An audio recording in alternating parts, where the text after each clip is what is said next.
Greetings today from the Mile High City in Denver, Colorado. This is Renee Benson with Sony at AV Renee KC. You are listening to and watching the AV Life.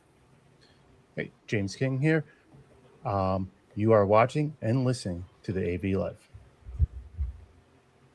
Greetings and salutations. I am Lady Murphy of the House Daily of California South, the defender of the project, by grace of Jesus and Coffee, author of the AV Handbook, soon to be released. And you are joining us for the AV Life. And I'm your host from the ever great state of New Jersey, where we are getting kind of temperate now. So it's leveling out. So I'm happy about that. And you are watching and listening to the AV Life. All right, folks. Well, you heard him. James King is back in the house. Welcome back, James. Thank you. I mean, the new night kind of helps. So that makes my schedule a little easier to get here. I'm glad to be back. Now I got to work on my intro. There you go. Yeah. Well, and as always, if you Google him, you'll find him. Yeah. So there you go. Folks, we have the HETMA Takeover happening here tonight. We do have a couple of folks from HETMA to talk about the virtual conference that's coming up, which, as you're listening to this on Monday, it is coming up on Wednesday. So you still have a chance to register. So first, let me, you know what? I'm going to introduce all three of you, and then I'll let you all introduce yourselves in order as I'm going down. And I'm going from left to right here. So, ladies and gentlemen, we have Troy Powers first as the HETMA Vice Chair. We have Tim Naviska as the HETMA Membership Chair, and Aaron Baker as the HETMA Events Chair. So, gentlemen, please introduce yourselves and your day jobs for those who may or may not know what you do. So, Troy, take it away. So like they said, Troy Powers, work at Northwestern University. I lead the support team for Central IT here in beautiful Evanston, Illinois. Hello, everybody. Tim Naviska coming to you from the heart of Ohio. My day job for a little while longer is at Kenyon College. I've been there for the last 17 years and looking forward to the discussion tonight. Hi, I'm Aaron Baker, the events chair, and also a day job as a classroom support technician at Stephen F. Austin State University in Nacogdoches, Texas. I never realized how much of a mouthful that is until just now, but yeah, go up and do a little bit of everything AV related there at SFA. So been looking forward to this virtual conference, and it's been fun getting it all put together as well. Yeah, I will say this is a thing that I always look forward to every year, since we did it before it was cool. So definitely glad to have it be that time of year for the HETMA conference. But first, let's say, hey, I just want to check in with everybody. Also, who's watching the Olympics? Because I know I have. Absolutely. Yeah. No time. No time. Well, the event I was just at, there were some hockey games on. So they were, yeah. count that as me watching some of it. There you go. Yeah. Well, you know what? Were they on one of your displays? No. Oh, no. Shame on them. It only looked mediocre, but it was still on. Okay. All right. Yeah. Just kidding. For all who were there. Mute. But I will say for me, and this is just so we can kind of keep it in the world of AV, the drone game has been on point this year. Absolutely phenomenal. Like between the slalom events and like the we haven't really got through bobsled yet, but skeleton and luge, that has been so cool. So I give all the credit to the production crew. That's NBC, right? That's doing that. Yeah, I never know. I go to Peacock. Like it's not even NBC in my head anymore. It's just Peacock. As I go there, whatever that is. Yeah. So what have been some of the favorites so far for those who've been watching? What have you guys liked? the figure skating, the men's Ilya, he's from my alma mater, so that's been fun to see him do well. Oh, nice. Yeah. My favorite thing about the Olympics is to find an obscure sport that I've never seen before and develop very strong opinions on how it should be officiated. So I like traveling the world. do that. Yeah, so that's fun. So what I'm hearing is we need to add winter break dancing to the Winter Olympics. Yes. Snow angels. That's the no, wait, what is it called? Not snow cross. It's the one where biathlon, where they ski and shoot. No, the other one where they're like skiing uphill, like, but it's like the cross sprint. country. Extreme. It's like XC. Yeah. It's like Although Claybo, man, he's so fast going up the hill. He does like sub 5-minute miles on the skis. It's absurd. On the skis, like that's insane.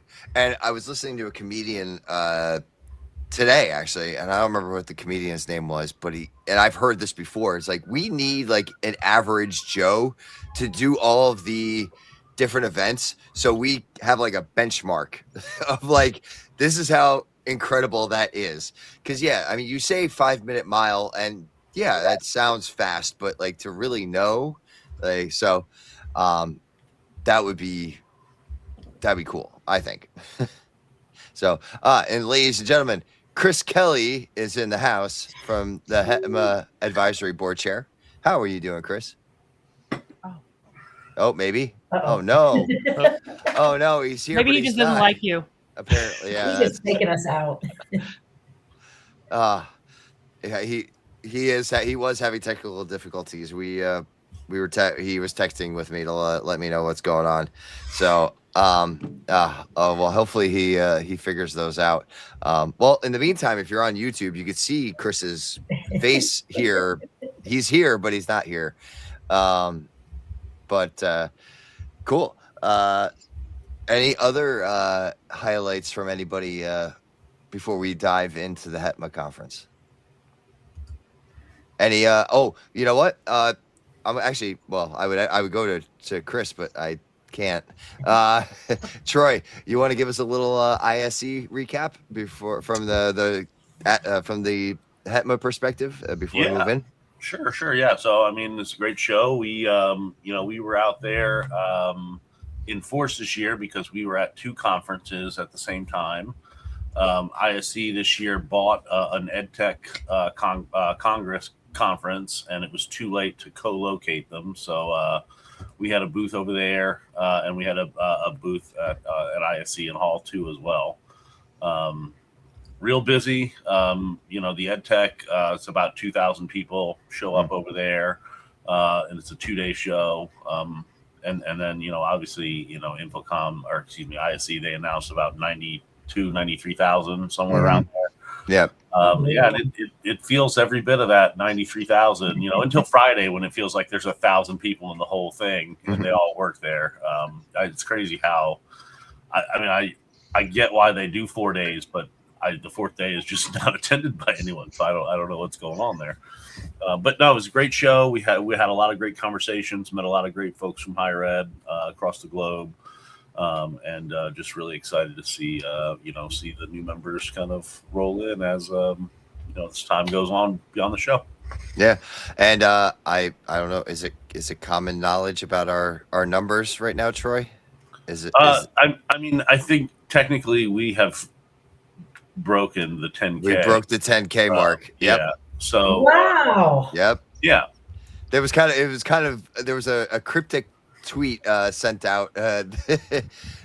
So, but yeah, it's one of those things where our numbers are a little bit hard to track all the time because it's we have kind of disparate groups, and you kind of have to add them all, with FlexBase and things like that, and with all the problems we've had getting FlexBase back up, it's not all merged together, so you have to do some arithmetic to get to the final number. Wow, that's exciting. But yeah, very excited. I mean, we still have, the hope was, Infocom would be the thing to kind of close us out, but we made it early. Yeah. So yeah, it's all playing with house money now. So That's Yeah, incredible. Yeah.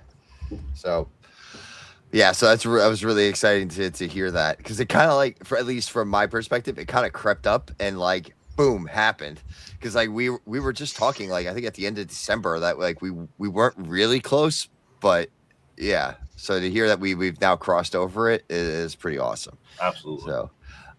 So great things happening in HETMA. And let's you know what, let's just dive right into it. Aaron, you want to as the events chair? Whoa. Hi, doggy. We got oh, was that yours, Tim? Yeah, okay. As always, all furry friends are Yes, all of are them. welcome here at the AV Life. Yes, exactly. Yeah, Aaron's is sitting a little more quietly. So, Aaron, you want to give us a quick highlight for this, and we can for the virtual conference, and then we could dig a little deeper for everyone who's interested.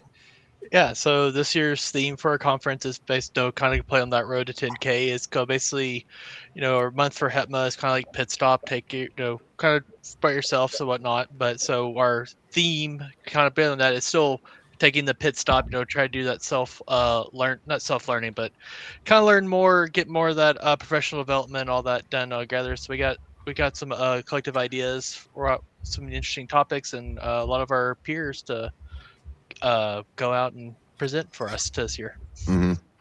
And what's really cool is that we come up with the topics ourselves. So it's not like we're trying to like shoehorn anybody into this. It's like, these are topics that are important to us in higher ed. So, hey, James, I want to take it back, because you and I go back to the beginning. You call me old? No. Experienced. Experience, that veteran. Age like a fine wine, James. There you go. There you go. Yeah. And you and I both have that more veteran experience.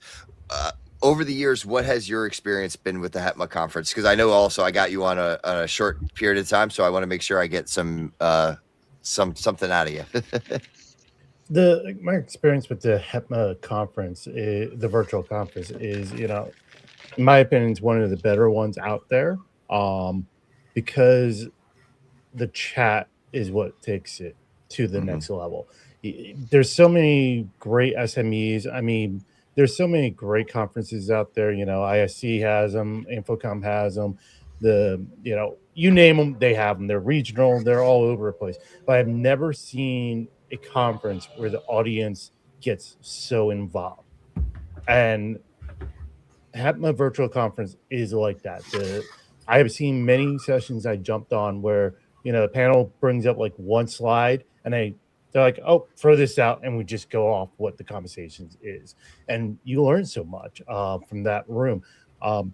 Actually, just recently got reminded of a quote I posted years ago, where a room is smarter than any individual person. And you really learn that in the HETMA virtual conference. Yeah, that is very true. And that's been like we always say, we were doing virtual before it was cool. So my biggest part that I love about this is that it's free. So that's my my good buddy Tom always said, if it's free, it's for me. So so there's that, and the flexibility. Since it is virtual and we'll give you the schedule ahead of time, you could drop in, drop out, and do what you need to work around your schedule, because we know how busy it is. We're there. So we know you're trying to squeeze in whatever, professional development you can, like while you're addressing classroom issues or planning for the summer or whatever it might be. So the flexibility is what's key. Troy, what about actually, I'm going to go to Tim. I'm going to go to the other Tim in the call. I was like, you've seen our conference before, Tim, and So what? Actually, go ahead. The virtual conference is what brought me to HETMA, I think back in 21, 22, and I've attended every year since. Some years being more active than others. But I'd have to agree with James. It's the chat. Sometimes sometimes that chat goes off in directions that you don't know it's going to go. And sometimes those conversations continue into the lunch hour. And you almost could put a label on the discussions in the lunch or the breakfast portions, because there's as much information there as there is in the planned sessions. That's true. Yeah, it's that brain trust experience, because we're all in the same boat. We just, sometimes we have a little bit different of experiences, but a lot of them are shared. So, Troy, I'm going to you for your thoughts on the virtual conference. Yeah, it's I'm excited to not be planning it and running it this year, if I'm being the most honest. Yeah, just looking forward to being able to just be, I'm moderating a panel, and it'll be a little more low key than what I've done in the the past 3 years. And I mean, honestly, just like I came in a little bit later than Tim and James, 2020, when HETMA took over the education sessions and did their second virtual conference that year. It's Aaron and I both, Aaron, are the chair, Aaron, not Aaron Baker here. Both, kind of found HETMA the same time there. And I think a lot of people have found us in the same way. I think we put on a good conference. It's free, like you said, available to everybody. And that's kind of the whole point. Not everybody gets to go to ISC. Not everybody gets to go to Infocom or, the regional events, that ETC puts on, that HETMA puts on, MCUAV, NWMET, ACCS, all these other great organizations across the country. Not everybody gets to go to see those shows and do that professional development. So to have something that's available, completely free, completely online. I mean, multiple days too. So, if you can't hit it, each day, there's at least something, so I think it's really valuable, in the industry, and it's grown so much every year. We've been recognized, by industry partners with awards. I mean, it's really a great conference, and if you haven't attended before, I just highly recommend. It doesn't cost you anything, but a little bit of your time, and you're going to get something out of it. So come on by and join us. Yeah, exactly. So yeah, you nailed it all there, Troy.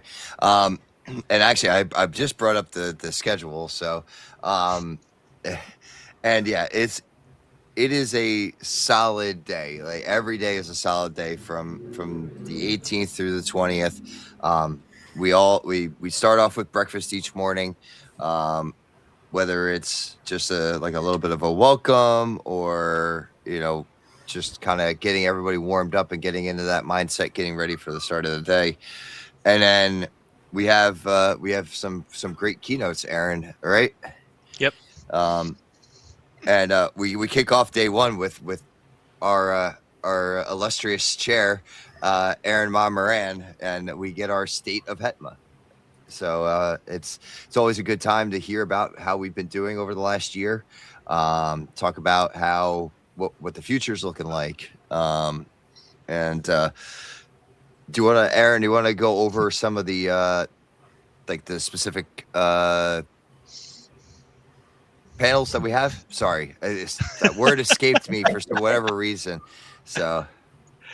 Yeah, so for sure. So yeah, that first day, we got a keynote and all that. Then we're gonna start off with first session is going to be about kind of going over some of the design in our AV, make it more how we can make it more accessible and all this other stuff. Kind of really showcase the flex space stuff a little bit, what we can, and then oh wow, I completely forgot to get the schedule in front of me too. It all blends in together of what's what.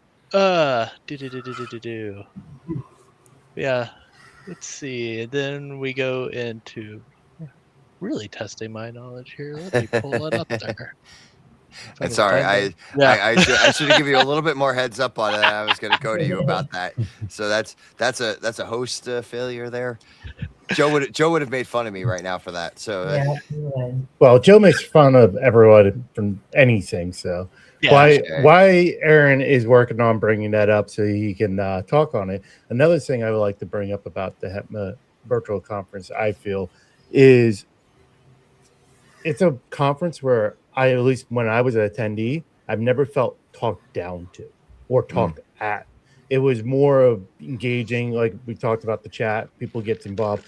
Like all the content was really talked with, not like talked at or talked down at. Mm-hmm.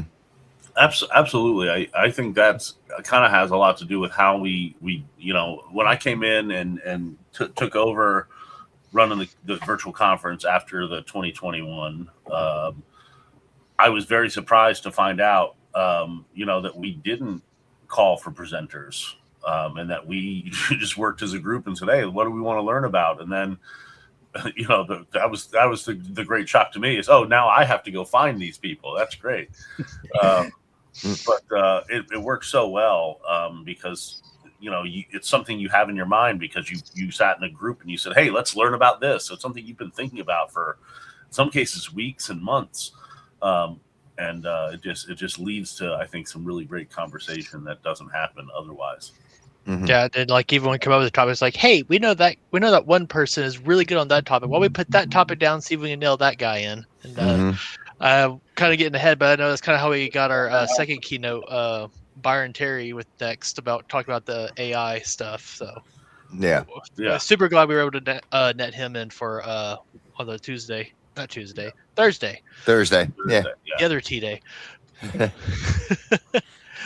Yeah, and that's and here's the other thing, folks. For those of you who may be concerned about like, oh, I'm on the West Coast or whatever, what time are y'all? We start at 10 a.m. Eastern time. So if you're out, I know it's like 7 a.m. on the West Coast, so I apologize for that a little bit, but it's not like we're starting at 8 a.m. Eastern time where you're getting up at like 5 a.m. So it's those people can just jump on the happy hour that goes till all hours of the night. well, there's that too. So this year it was supposed to be, and it just didn't work out. So we're gonna have to do it next year. But because of the global, we were gonna have a conference that just lasted 72 hours,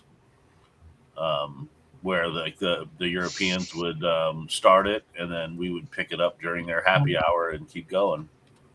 Oh, wow. Yeah. But the thought would be to have like some of the same panel topics and then kind of run it back and see where the differences were, in Europe and America on the same kind of topics and things like that.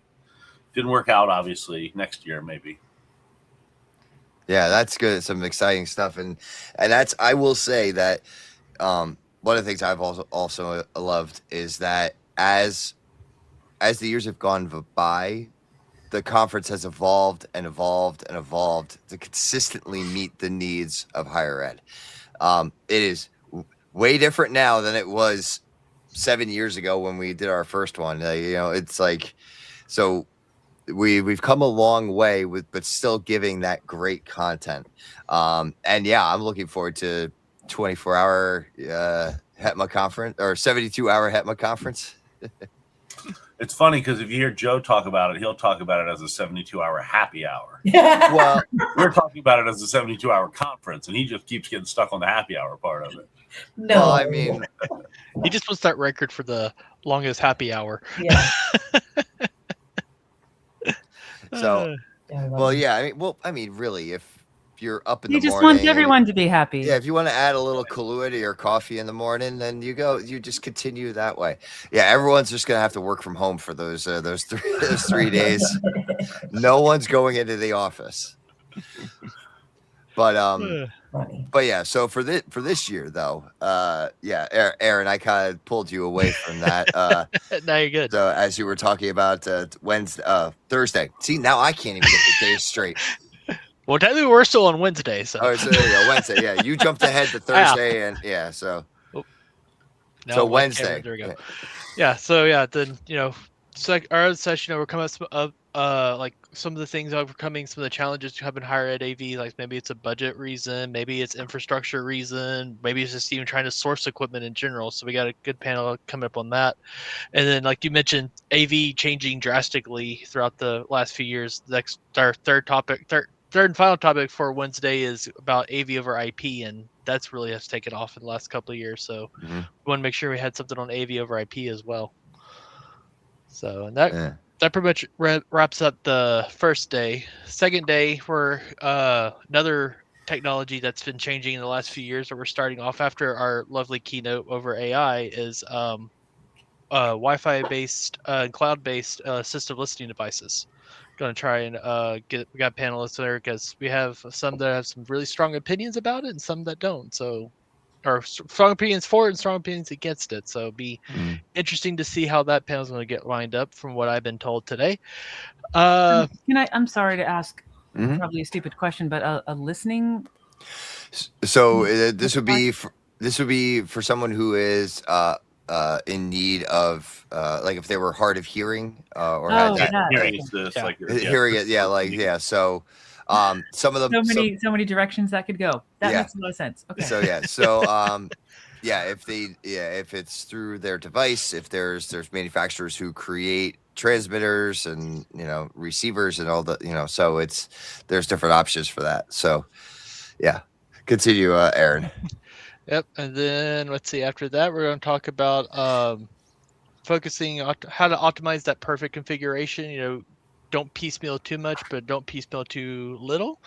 On trying to get your perfect standardized equipment for all your classrooms. And then our final topic to wrap up day 2 is basically talking about monitoring and how we can proactive monitor all of our devices to maybe we can catch rooms going down before it's a problem and all this other stuff. So monitoring on a single pane of glass and try to talk about how it is all getting into one system with like Excite and all that other stuff. But and then to start off day 3, our keynote is actually going to be podcast recordings with our Road to 10K podcast that goes on. And Ryan Gray has a couple topics there that he's got lined up that will be, I think are going to be pretty interesting. I won't spoil the surprise there.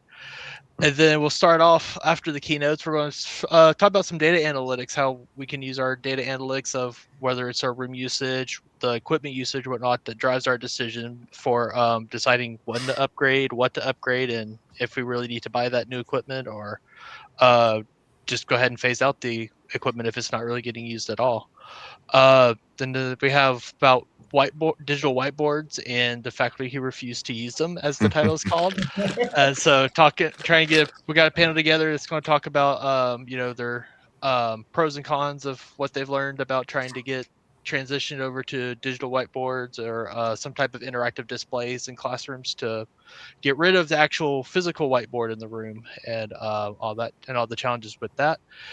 And then last but certainly not least, the final session on day 3 is what we call changing your filters, shifting through the noise of new technology, or basically be a plug for the HETMA Approved Program, talking about how to go about evaluating new equipment, whether or not to decide if that new equipment is a good decision to move into your standard, or at least for some of my cases with the Approved Program is some good backups if your main one can't be sourced or not. But that pretty much wraps it up. And of course, end of each day is the lovely HETMA happy hour we were just talking about. So that pretty much good high overview of the conference there.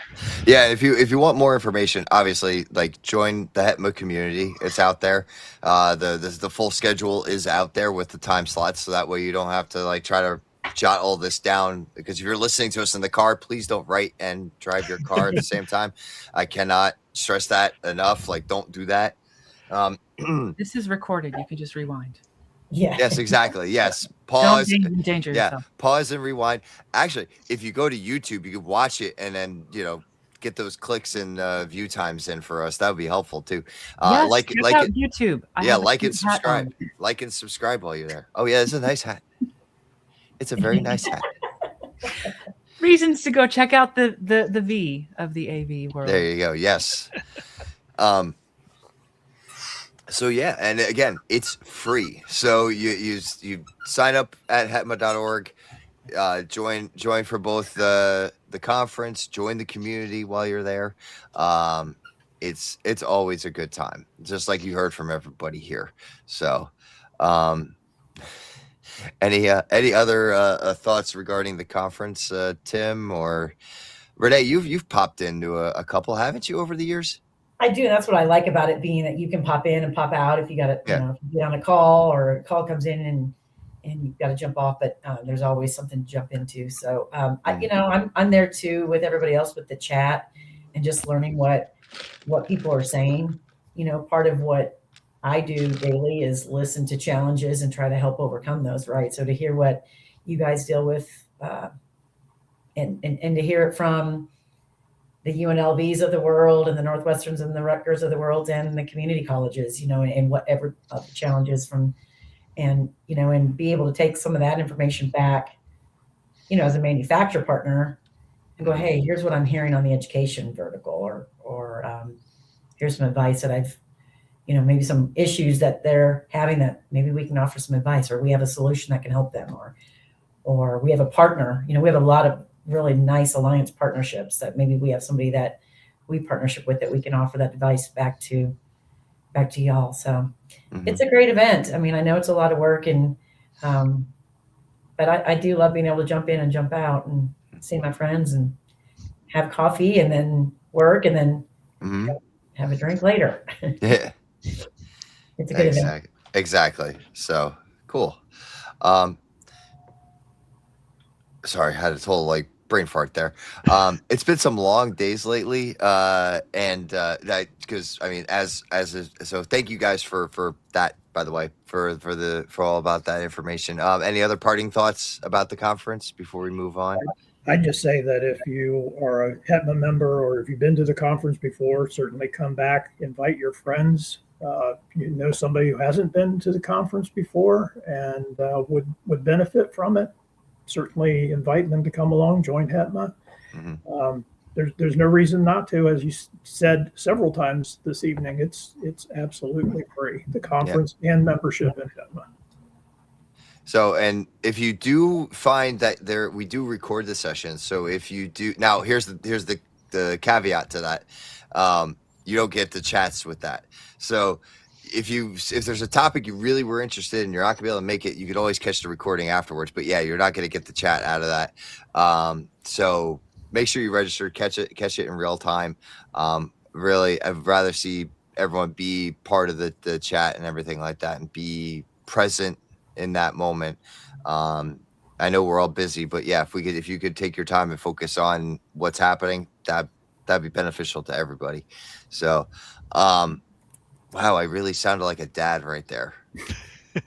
Wow. Oh, yeah. I mean, I've been doing it for 11 years now, but it's Being a dad. Being a dad, yeah. So eventually it was going to click, right? It's okay. You have a counterpart in Joe who tends to not sound like a dad. He's just not here today, so it sounds extra dad-like from you. I'm just extra dad today. And that's fine. Murphy, while we've got you too, how are things going with the book? Because actually, it's funny. I got an email today from oh, sorry, I'm looking at the chat. I got an email from one of my coworkers down in New Brunswick campus, and he is very excited for your book and is ready to buy it as soon as based on our podcast alone. So, wow. Yeah. Okay. Thank you for that. All right. Yes. I gave myself a challenge to have it ready to press publish by the end of this month. Okay. So it's very close. I need to do another pass over it, make sure it looks right. And I was today working on the back cover material, which is a weird kind of thing to write. And I'm like, fine. I think it's done. So I actually, okay, thank you for bringing that up. I actually was like, is there another book whose back cover I can look at to see what other fine books of this kind look like? And I went down to my local bookstore, Barnes and Noble, and they're like, we don't actually sell handbooks anymore because we just don't. That's weird. And so they didn't have it. And the best I could find was like books about gardening. I'm like, that's not really the same thing. That's not the same at all. Or cookbooks, I don't know. So then I was like, okay, all right, fine. So I asked the internet, I asked Amazon, and Amazon popped up this book, HBR, Harvard Business Review's Project Management Handbook. I'm like, well, there you go. But I was like, show me the cover. They didn't show me the back cover, but they showed me this like 3-page wall of text about this is why you should get this book, and it's really important, and don't you wish you had this book? But more importantly, they're charging $50 for that book. Harvard Business Review. I'm like, maybe I should charge more. Rethink my pricing. Yeah. All right. Well, there you go. Oh, I yes. mean, that's definitely an option. Coming soon, very soon. Coming soon. That's a long answer, but I'm just saying, hey, Mhm. I looked it over. I finished it. I took myself out for lunch today and finished the back cover. So now it's just making sure the rest is ready. I did long ago, before many things came up in my life, walk around at a Infocom asking people to join a email list for that book itself. I'm like, I do have a handful of people that signed up for it, and I haven't reached out to them in a while because stuff. I should reach out to them again and say, hi, is this in your spam folder? If not, why don't you get on the list for getting an early copy? Yeah, and your friend, and I should let people join now too. I should advertise that. So, okay, I just committed that I would do that. Stand by. Anybody listening to this, you can join the pre-release email list. Pre-launch party. All right, there you go. Yes. I will say, okay, so it's funny you bring up Harvard Business Review, and and let me tell you, so this is the ongoing narrative that's my MBA program experience. It is a wonderful class. Let me just lead off with that. And the articles from Harvard Business Review are on point. And I don't want to ever see an author not get paid for their work. But when I'm paying $100 for digital articles that I think I'm only getting access to for a year, and it's a little scammy. Yeah, it's a little. Yeah, it's just digital. Like there was no option to buy a physical book, and I've realized I'm definitely a paper person. Like I like paper. Like I can't sit here and read a PDF. So like I printed out my articles for the week, for class. Like, and yes, I will recycle them. Yes. I will recycle them at some point. Yes. I guess or they'll continue to be references. Well, that's the thing. Yeah. But at some point, it's going to go into a binder. At some point, though, I might go, all right, I don't really need this anymore. And then it will go into the recycling bin. So, but no, I don't intend on getting rid of them right away. But when some of the articles are like 20 years old, they're still applicable. Yes. I don't know who's getting the cut and where. So that's my concern. Because like the one that like has a cover on it that my professor put together, like the actual physical book has her name on it, but it's articles from other people. So like she's definitely getting a cut of that. I just don't know what's happening to the other people. And that was an $80 paperback book. I don't have it down here. It's in my backpack upstairs. So, but it's tough out there. It's and that's why I said like I don't want to see anyone not get paid for their work. To just ask for some reason, it'd be reasonable, I don't know. I think it's pretty shiesty if a faculty member assigns his own book to the class. You better be giving that book away. Don't be that's shiesty. Yeah. Oh, and then actually the one that was the kicker, and it wasn't that much money. It was $11 for the packet, for the digital packet, so she could hand us out paper copies of some worksheets. And I was like, I'm paying $11 so you can hand me a piece of paper?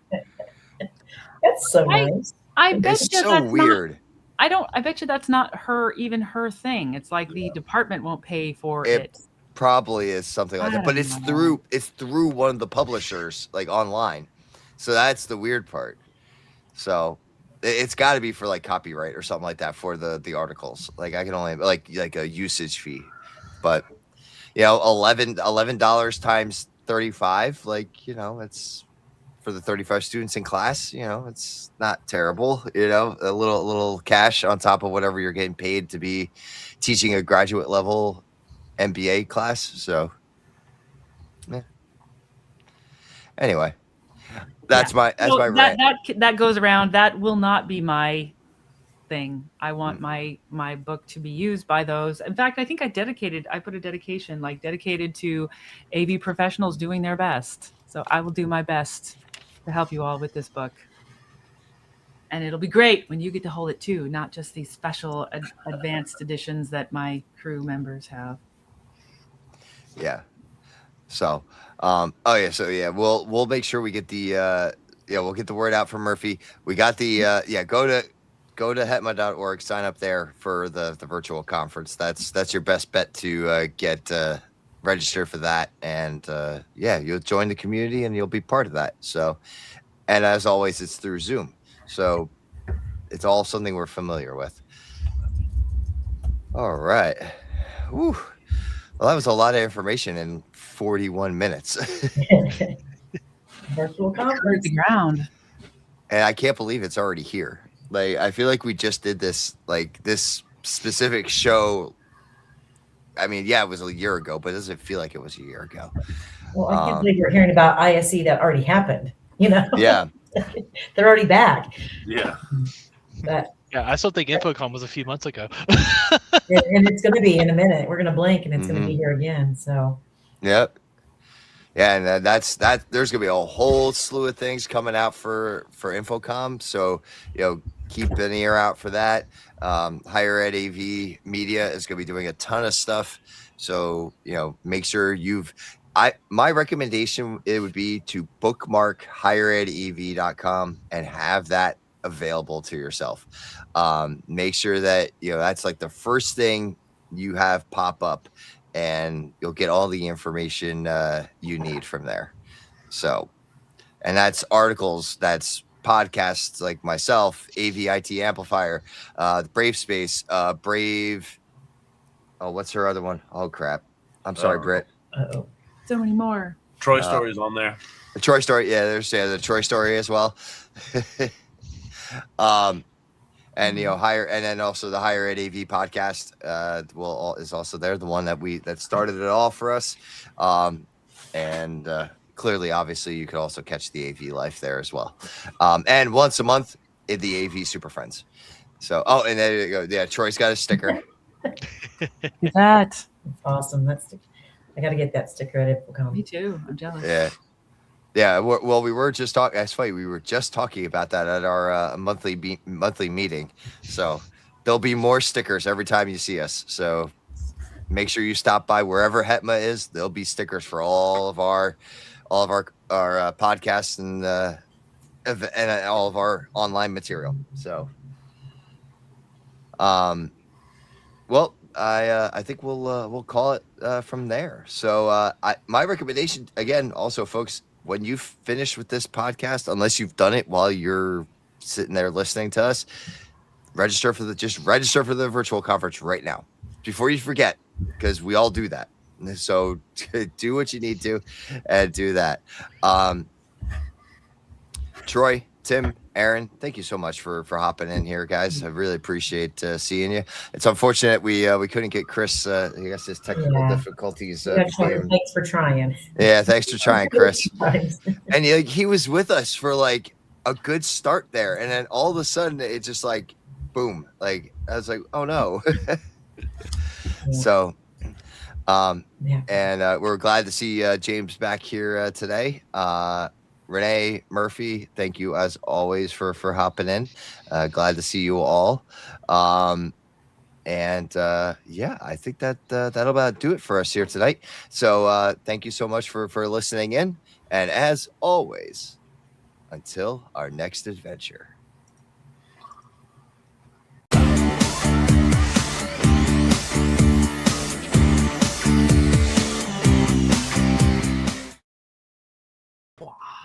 There we go.